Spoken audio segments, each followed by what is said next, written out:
প্রেম সাদায় কালোয় বোনা শীতল পাটি, তারি যত্নে উঠোন হয় মনের মাটি। প্রেম সাদায় কালোয় বোনা শীতল পাটি, তারি যত্নে উঠোন হয় মনের মাটি। রাধে রাধে বন্ধুরা, কেমন আছো তোমরা সবাই? আশা করছি তোমরা সবাই খুব ভালো আছো, আমিও ভালো আছি। তো সিম্পল হাউসওয়াইফ জয়শ্রীর নতুন আর একটি ব্লগে তোমাদের সকলকে স্বাগত জানাই। এখন বাজে সকাল 7টা। তো এখন থেকেই তোমাদেরকে সাথে নিয়ে আমার ব্লগটা স্টার্ট করছি। আই হোপ যে আজকের ব্লগটা তোমাদের ভালো লাগবে। আর এই যে দেখো, সকাল হয়েছে মানে একটা গৃহিণীর হাতে থাকবে ঝাড়ু, যাতে করে সে সকাল সকাল ঘরে যত নেগেটিভ এনার্জি আছে সবগুলোকে ঝাড়ু দিয়ে বাইরে বের করে দিতে পারে। আর এতে করেই কিন্তু সংসারে লক্ষ্মীশ্রী বজায় থাকে। আর ওই যে সকালবেলা ঘর ঝাড়ু দিয়ে তারপরে চলে এসেছি কলপাড়ে। আর এসেই আগে ফ্রেশ হয়ে নিচ্ছি। জানো তো, আমি এই যে ফ্রেশ হতে হতে কারেন্ট চলে গেছিলো।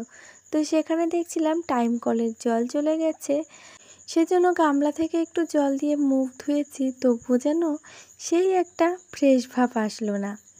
ওই জন্য আবার কল চেপে ভালো করে জল দিয়ে মুখটাকে ধুয়ে তারপরে চলে এসেছি এই যে সকালবেলার ব্রেকফাস্টে চা বানাতে। আর আজকে জানো তো, চায়ের সাথে সাথে আছে টক ঝাল মিষ্টি চানাচুর। তবে চানাচুরের প্যাকেটটা 2 দিন হয়েছে নিয়ে এসেছে, তো বাবুরা এত ভালো টেস্ট পেয়েছে যে ওরাই যেন প্রায় অর্ধেকটা ফুরিয়ে দিয়েছে। তাতে করে যে আমরা খাইনি তা কিন্তু নয়, ওই সন্ধ্যাবেলা করে টিফিনের সাথে সাথে খেয়ে নিয়েছি। তো আজ ভাবলাম সকালবেলা লিকার চা যখন, তাহলে লিকার চায়ের সাথে একটু মুখরোচক চানাচুর খেয়ে নেওয়া যাক। আর লিকার চায়ের সাথে দেখবে টক ঝাল মিষ্টি চানাচুর খেতে কিন্তু বেশ লাগে। আমার তো ভালো লাগে, তো তোমাদের কেমন লাগে অবশ্যই একটা কমেন্ট করে জানাবে। তবে চলো এরই সাথে বলে রাখি, আমার আজকের ভিডিওটি তোমাদের কেমন লাগলো একটা কমেন্ট করে জানাতে ভুলবে না। আর যদি ভালো লেগে থাকে তো প্লিজ একটা লাইক করে দিও।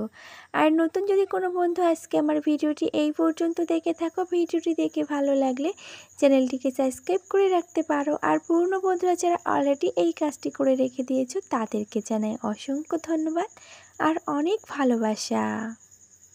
আর এই যে দেখো, আকাশে কিন্তু মেঘলা, বৃষ্টিও হচ্ছে, তবুও আমার কাজের কোনো থামার নামগন্ধ নেই।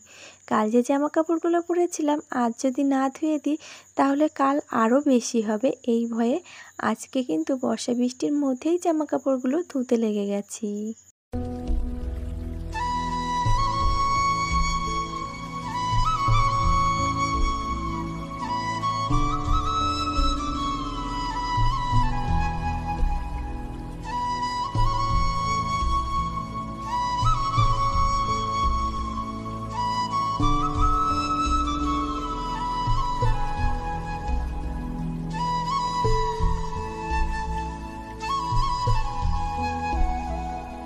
আর ওদিকে জামা কাপড়গুলোকে ভিজিয়ে তারপরে গেছিলাম উনুনটাকে লেপতে। তো উনুনটাকে লেপে এসেছি, তারপরে এই যে ঘরটাকে মুছে নিয়েছি। আর দেখো, বৃষ্টি কিন্তু কম নেই, বৃষ্টি কিন্তু হতেই আছে। যখন আমি উনুন লেপতে গেছিলাম তখনও এক পশলা বৃষ্টি হয়েছে। তো রান্নাঘরের মধ্যটা না একেবারে অন্ধকার হয়ে গেছিলো, ওই জন্য আর তোমাদেরকে সাথে করে নিয়ে যাইনি। তো এই যে আমার ঘর দুয়ার তো মোছা হয়ে গেল, তারপরে সিঁড়িটাকে এবার সুন্দর করে একটু ঝাঁটা দিয়ে ঝাড় দিয়ে দিই, নয়তো এই যে জল আছে তার সঙ্গে সঙ্গে কাদা থাকবে, একেবারে জল কাদায় না এখানটা কাদা কাদা হয়ে যাবে। বৃষ্টি আবার হবে সে তো জানা কথা, আকাশে মেঘ আছে, তাই বলে কি হাউসওয়াইফরা চুপচাপ বসে থাকতে পারবে? তাদের তো সকাল হলেই মানে 2টি হাত আর 2টি পা অবিরত চলতে থাকবে। ওদিকে তো বড়োবাবুকে ভাত দিয়ে এসেছি, ও ভাত খাচ্ছে, আর ও খেতে খেতে স্নান করে এসেছে, এখন ওকে গুছিয়ে দিতে হবে। তো ওকে গুছিয়ে দিয়ে খাইয়ে দাইয়ে স্কুলে পাঠিয়ে দিয়েছি। তারপরে গেছিলাম একটু ছাদে। তো ছাদ থেকে এই যে জামা কাপড়গুলোকে তুলে নিয়ে এসেছি, আর সেই সাথে সাথে কিছু সুন্দর দৃশ্য ক্যাপচার করে নিয়ে এসেছি তোমাদের জন্য। ফুলগুলো দেখো বৃষ্টিতে ভিজে এত সুন্দর লাগছে কি বলবো।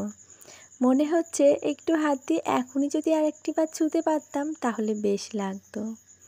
তবে গাছটার এই যে এলোমেলো অবস্থা দেখলে না খুব খারাপ লাগে। গাছটা পড়ে গিয়ে যেন আমারই কতটা ক্ষতি করে দিয়েছে। গাছের কতটা ক্ষতি হয়েছে সে তো গাছই বুঝতে পারছে, কিন্তু আমার মনে হচ্ছে আমারও অনেকটা ক্ষতি হয়ে গেল। গাছের গায়ে ছিল যে স্বর্ণলতা গাছটা, সেটাও তো ছিঁড়ে বুড়ে একাকার হয়েছে। আর তার সাথে সারা গাছ এসে পেঁচিয়ে আছে এমনভাবে যে তাকে না দেখলেই খুব কষ্ট লাগছে। আর এই তো সকালবেলা যে বাসনগুলো জড়ো হয়েছিল সেগুলো তো প্রায় মাজা ধোয়া কমপ্লিট হয়ে গেছে। আর এমনিতেই আমাদের রাত্রের বাসন যেগুলো থাকে সেগুলো তো রাত্রেই মাজা ধোয়া হয়ে যায়। কে যে কোথায় পাবে কার মনের হদিশ, থাকে বুকে চাপা ভালোবাসার নদী। আর এদিকে কিন্তু বাসন উল্টানোর সময় শুধু যে একবারের বাসন উল্টাচ্ছি তা কিন্তু নয়। বাসন যখন উল্টাই তখন কিন্তু রাত্রের বাসন ছোট ছোট যেগুলো থাকে সেগুলোকেও একেবারে উল্টে নিই। কেননা ওই যে বলি না রাত্রেবেলা বাসন মাজাটা হয় কিন্তু উল্টানোটা আর হয় না। বড় বাসনগুলো তবুও জল ঝরিয়ে ঝাঁকায় ছেড়ে দিই, কিন্তু ছোটোগুলো ওই যে হাতে ধরে টুকটুক করে উল্টাতে হয়। সেই জন্য না এতটা বিরক্ত লাগে যে সেক্ষেত্রে সেই জিনিসগুলো সেইভাবেই রেখে দেওয়া হয় একটা গামলা দিয়ে ঢাকা দিয়ে।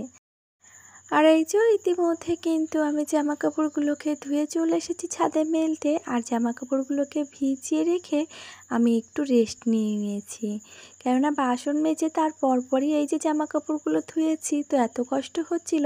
তার মধ্যেও যেন তো হালকা একটু বৃষ্টি হয়ে গেছে। শাশুড়িমার কাপড়টা ছিল ছাদের উপরে, তা আমি জানতাম না, তো অতটা খেয়ালও করিনি। আর ওই জন্য একটু হালকা ভিজে আছে, যেহেতু হালকা একটু বৃষ্টি হয়ে গেছে তো সেদিকেও একটু দেখছিলাম। যে বসে যখন ছিলাম তখন না বৃষ্টিটা দেখেই বসেছিলাম, তো হালকা যতটুকু ভিজে আছে আবার যে রোদ্দুর বেরিয়েছে তাতে করে না শুকিয়ে যাবে।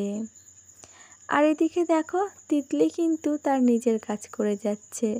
সে কিন্তু একটু মধু সংগ্রহ করার জন্য সারা ফুলে ফুলে ঘুরে বেড়াচ্ছে। আর ওই নয়নতারা ফুলগুলোকে না সেভাবে গাছ থেকে তোলাই হয় না, যদি কিনা আমি তুলে পুজো দিই তাহলে পুজো দেওয়া হয়, আর নয়তো না।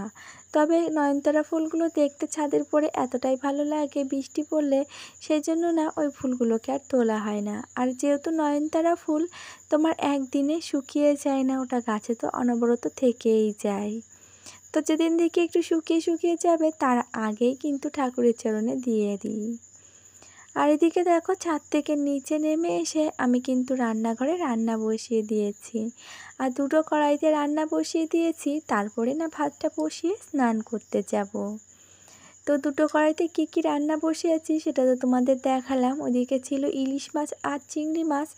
আগের দিনকার নিয়ে এসেছিলো ইলিশ মাছ, তো তার থেকে কয় পিস রেখে দিয়েছিলাম। আর আজকে নিয়ে এসেছে 100 গ্রাম চিংড়ি মাছ, তো দুটো একসঙ্গে বেছে ধুয়ে রেখে দিয়েছিলাম। আর এখন এই যে চিংড়ি মাছ দিয়ে তোমার বাড়ির কুমড়ো আর আমার বোনের বাড়ির পুঁই শাক, তো দুই বাড়ির সবজি দিয়ে আর চিংড়ি মাছ দিয়ে রান্না হচ্ছে। আর ওদিকে কাঁকরোল আর ইলিশ মাছ দিয়ে রান্না হচ্ছে।